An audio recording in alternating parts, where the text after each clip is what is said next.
Hey guys, so quick video for you on how you can reset the Whirlpool washer.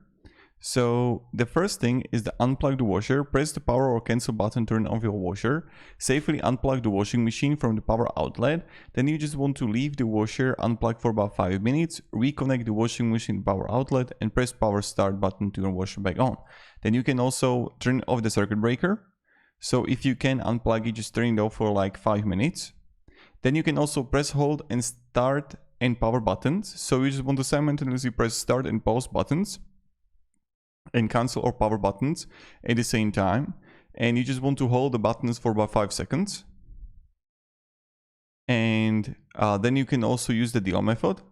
So if your Whirlpool washer has a dial instead of digital touch panel, you can attempt to reset using the following method.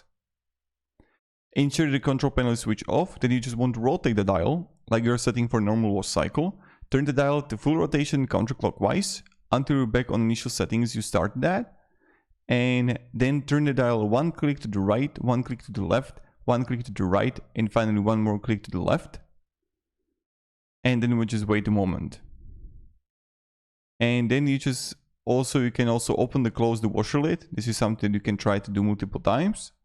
And that's pretty much it. So try this out, maybe it's going to help you. I hope it does. And have a great day and goodbye.